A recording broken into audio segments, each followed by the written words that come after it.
Nós vamos agora aprender realizando suas metas. Primeiro você transforma os seus sonhos em metas.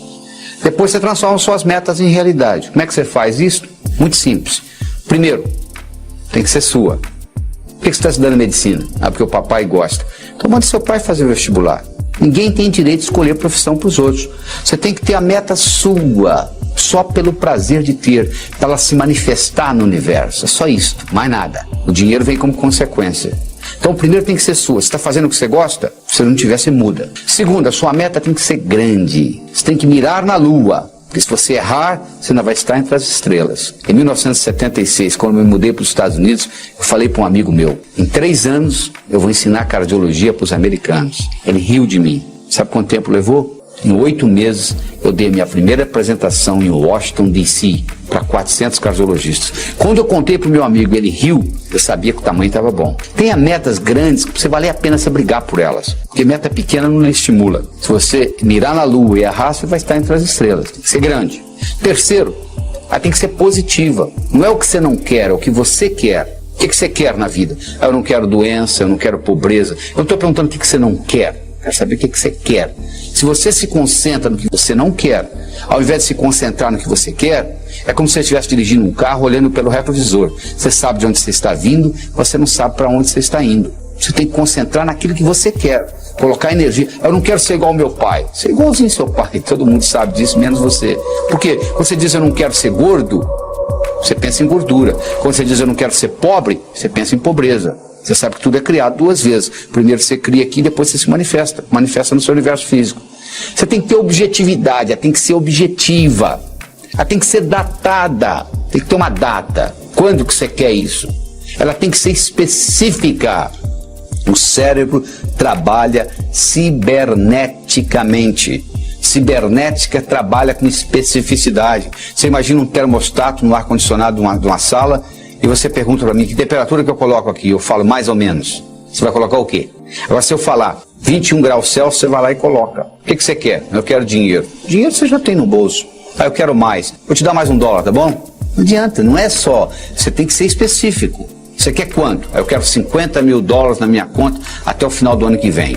Eu não estou garantindo que você vai obtê-lo, mas eu posso lhe dizer que a chance de você obter aumentou violentamente. E todas as vezes que você quiser chegar a algum lugar, você tem que saber de onde você está saindo.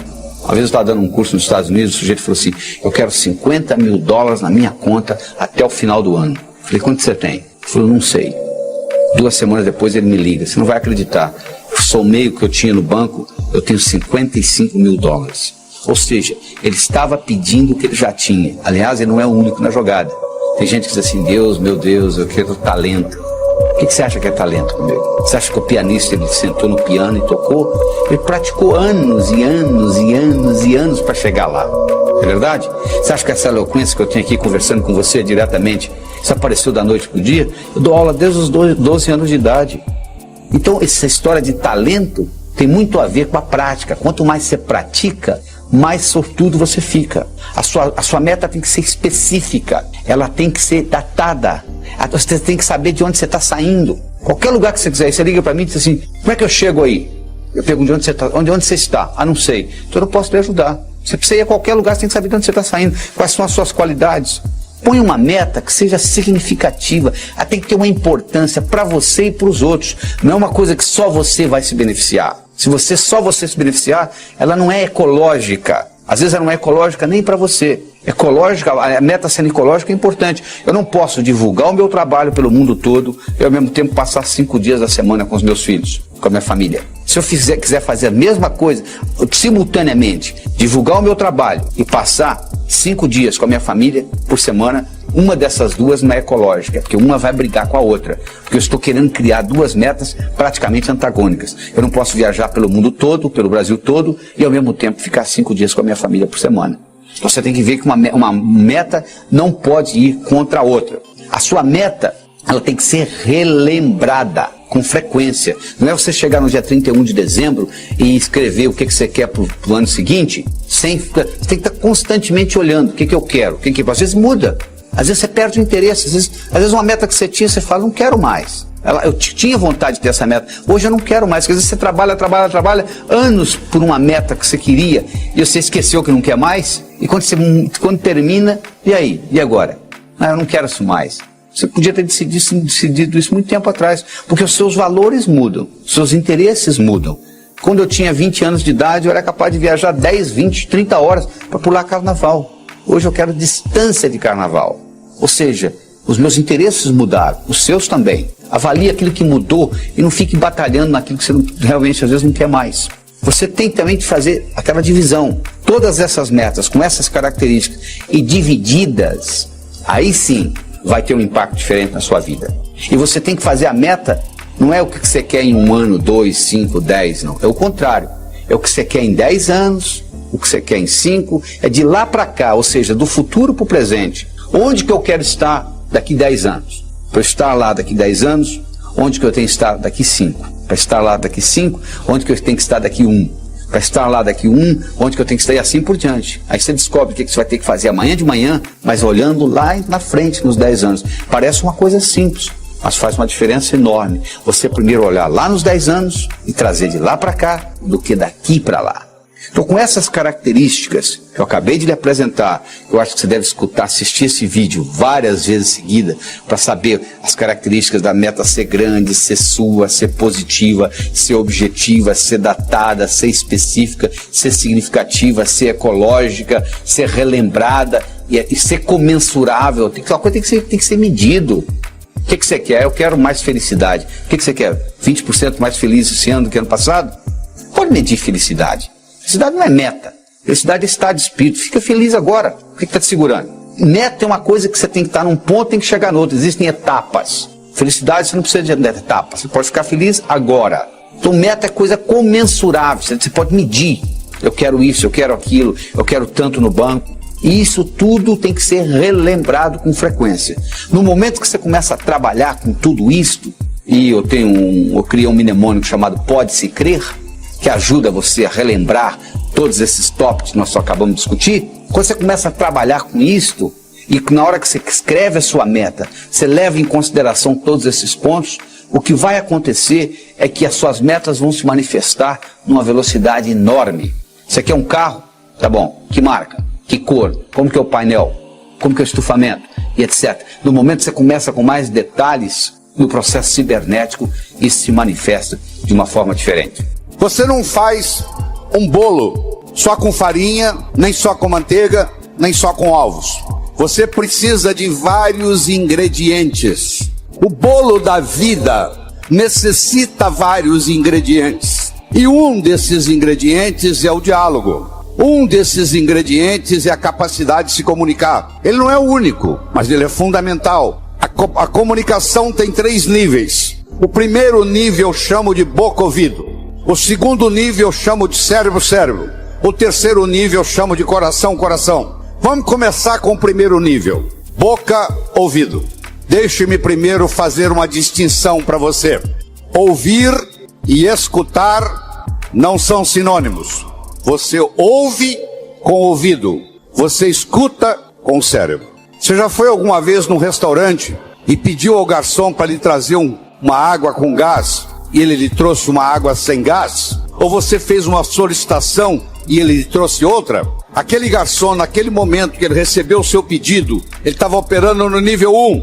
No nível 1 ninguém é promovido.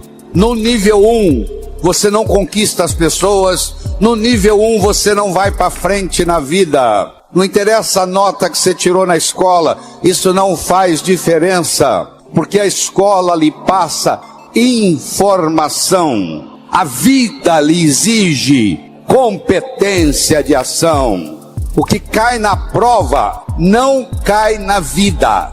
Se você observar na sua cidade, você vai encontrar indivíduos que eram CDFs, que eram estudantes brilhantes, e hoje são pessoas que estão perdidas na vida. E você vai encontrar também pessoas que eram estudantes medíocres, e hoje são excelentes empresários, estão contribuindo para o bem-estar da comunidade. Por que isso? Porque esses segundos, eles sabem dialogar com o mundo, eles sabem dialogar com a sociedade, eles aprenderam, talvez até intuitivamente, o poder da comunicação. Então, se você me permite, eu vou começar a trabalhar nesse modelo do nível 1, boca, ouvido, nível 2, cérebro, cérebro, nível 3, coração, coração. Quando você está operando no diálogo nível 1, não acontece nada. É o pai que está dando um sermão pro filho, e entra num ouvido e sai no outro. E o pai não percebe que ele vem falando isso há 5 anos e não funcionou nada. Pelo contrário, o filho até ficou rebelde de escutar o pai falar aquilo. E o pai não se dá conta que aquilo não é diálogo, que é um monólogo que ele está falando pro vento. Porque está entrando no ouvido e saindo no outro. Eu só posso me comunicar com vocês se nós fizermos uma conversa que interesse vocês. Não tem outro jeito. No diálogo, na comunicação, nós temos que modificar um pouquinho aquela frase que você conhece. A frase é assim: faça aos outros o que você gostaria que fosse feito a você. A verdade não é bem essa. Faça aos outros o que os outros gostariam que fosse feito a eles. Se eu convidar você para jantar na minha casa em São Paulo, eu não vou lhe servir o meu prato favorito. Pode ser que você nem coma. Eu vou perguntar o que você gosta. Se eu quero agradar alguém num processo de diálogo, eu tenho que ver o que a outra pessoa quer ouvir. Eu vou começar por ali. E não o que eu quero passar. Quero que você entenda isso. Faça aos outros o que os outros gostariam que fosse feito a eles. Eu quero mostrar o meu ponto de vista para você. Mas eu não me preocupo como que você vai receber esse ponto de vista. Aí sabe o que acontece? A natureza colocou um ouvido no mesmo nível do outro. Entra num ouvido e sai no outro. Aí não deixa de ser diálogo, passa a ser monólogo, porque não tem repercussão. Para esse diálogo se ocorrer, primeiro eu tenho que ter uma mensagem forte. Você só vai continuar me escutando se você estiver gostando da mensagem. Eu tenho que ter algo para poder passar para você. Essa é a mensagem. Segundo, nós temos que conversar de uma forma metafórica. Quando eu lhe conto uma história, você não pode dizer que você não concorda com ela. Eu estou lhe contando uma história. E dentro da história, eu coloco a ideia que eu quero passar para você. Era uma vez um navio de alta prioridade, porque carregava ouro. E de repente o motor desse navio enguiçou. E o dono do navio disse: para. Traga aqui o melhor mecânico da região. Eles trouxeram. Ele trabalhou um dia inteiro, não conseguiu consertar o motor. Ele disse: para. Traga aqui o melhor engenheiro mecânico do país mais próximo. Eles trouxeram. Ele trabalhou 2 dias, não conseguiu consertar o navio. Ele disse: para. Traga aqui de onde estiver, de helicóptero, quem montou essa máquina desse navio. E eles procuraram, encontraram e trouxeram ele e um assistente. E eles desceram no navio de helicóptero. Foram até a casa de máquinas, escutaram o barulho da tubulação, tocaram nos tubos. E tinha uma válvulazinha vermelha num canto. E ele perguntou para o assistente dele: você tem um martelo? Tem, me empresta. Ele foi lá e pim, ligue. Eles ligaram, tudo funcionou às mil maravilhas. Os 3 indivíduos que trabalharam, o primeiro que trabalhou 1 dia, o segundo que trabalhou 2 dias, e esse que deu a martelada na válvula, mandaram as suas respectivas contas. Quem trabalhou 1 dia, mandou uma conta de $100. Quem trabalhou 2 dias, mandou uma conta de $400. $200 por dia, porque ele havia trabalhado 2 dias e ele era mais sofisticado do que o outro. E quem deu a martelada mandou uma conta de $10.000. O dono do navio falou: eu vou pagar, porque ele consertou o meu navio, mas eu só pago com uma condição: que ele mostre como é que ele chegou à conclusão de me cobrar $10.000. E ele mandou um bilhete para o dono do navio. Para dar a martelada, $1. Para saber onde bater com o martelo, 9.999. Olha que interessante. Você imagine que nós estamos almoçando e eu conto essa história para você. Aí nós estamos num diálogo, almoçando. Aí você vai para seu escritório comigo e você está pensando em me contratar para ser seu consultor na sua empresa. E você pergunta assim: doutor Lair, qual é a sua remuneração? E eu falo um preço elevado. Ao invés de você falar é caro, você vai pensar assim: esse cara sabe onde bater com o martelo. Eu preparei o seu cérebro para escutar o meu diálogo com você. Através de quê? Através de uma história, através de uma metáfora. A pessoa que sabe dialogar, ela conversa metaforicamente. O político que ganha a eleição é um contador de histórias. O padre que faz o sermão que agrada a todos é um contador de história. Porque quando você está contando uma história, a mente crítica baixa. Você conta a história e leva o que você quer levar junto da mensagem. E a mensagem entra na estrutura psicológica. Terceira coisa importante no diálogo é uma linguagem apropriada. Você já foi a um médico e o médico começa a usar aquela terminologia médica que só ele entende.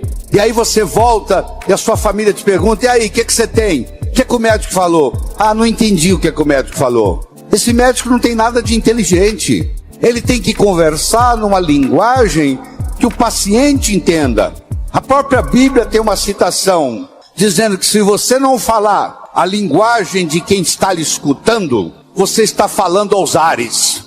E outra coisa importante é a percepção. Uma coisa é o que você está passando, a outra coisa é que o outro está captando. Ah, você é um vendedor? Sou. Você é um bom vendedor? Ótimo vendedor. E aí, você tem vendido bem? Não, tem vendido muito mal. Então você não é um bom vendedor. O aluno que diz que é bom aluno, ele tem que me mostrar um boletim bom. Eu não conheço bom aluno com boletim ruim.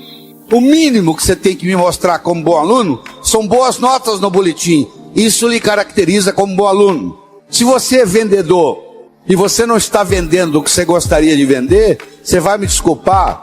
A tecnologia, a abordagem que você está usando de vendas está sendo inadequada. Talvez a sua linguagem não está sendo apropriada, talvez a sua mensagem não está sendo forte o bastante, talvez você não esteja fazendo uso dos recursos da metáfora, das histórias.